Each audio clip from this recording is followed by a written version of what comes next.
Men, hold your oars! After the fall of Troy, one man believed his suffering was finally over. His name was Odysseus, the legendary Greek king who survived the Trojan War through intelligence, strategy, and deception. But Odysseus made one terrible mistake.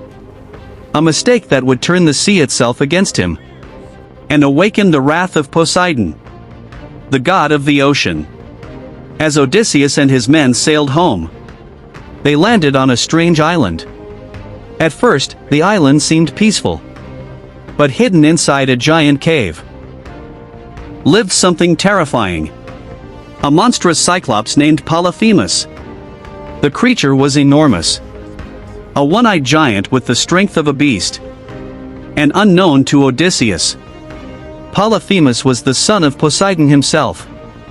At first, Odysseus believed he could outsmart the monster. But everything quickly turned into horror.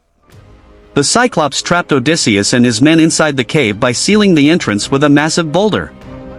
Then, one by one, the giant began devouring Odysseus's crew alive. The cave filled with screams, blood, and terror. Odysseus knew they would all die if he did nothing. So he created a dangerous plan.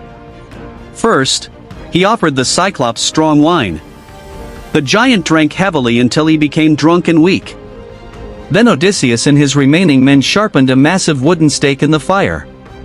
And while Polyphemus slept, they drove the burning weapon directly into his single eye. The monster screamed so loudly that the island itself seemed to shake.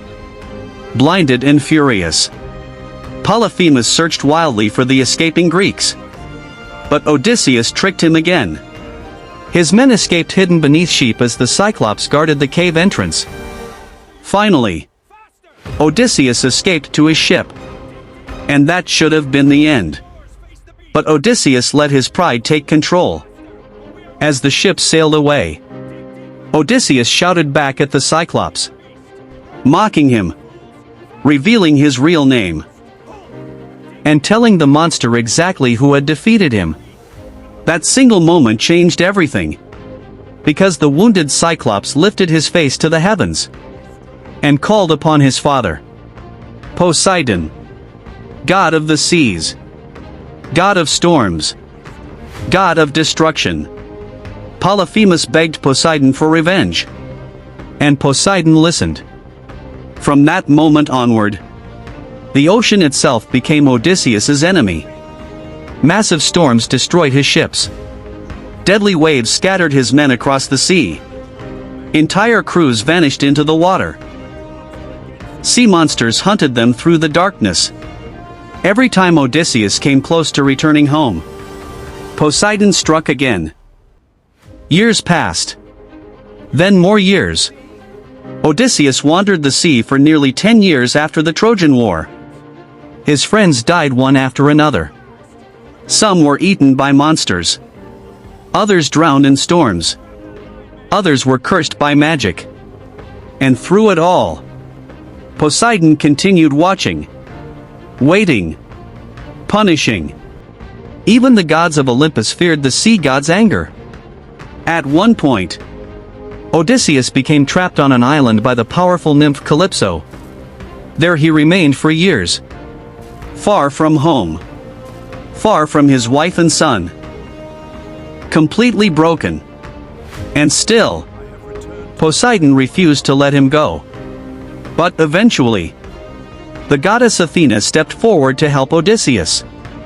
Unlike Poseidon, Athena admired Odysseus's intelligence and determination. She begged the gods to show mercy. Finally, the Olympian gods agreed that Odysseus had suffered enough. Even then, Poseidon was furious. The sea god unleashed one final storm against Odysseus. Waves towered like mountains. Lightning exploded across the sky. His ship was destroyed completely. But somehow, Odysseus survived. Broken, exhausted, alone. After years of suffering, he finally reached home. But the man who returned to Ithaca was no longer the same hero who left for war. Poseidon's revenge had destroyed almost everything. And all because of one moment of pride. One decision to mock a fallen enemy. And that is why the story of Odysseus remains one of the greatest warnings in Greek mythology.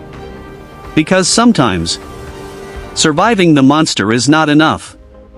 You must also survive your own pride.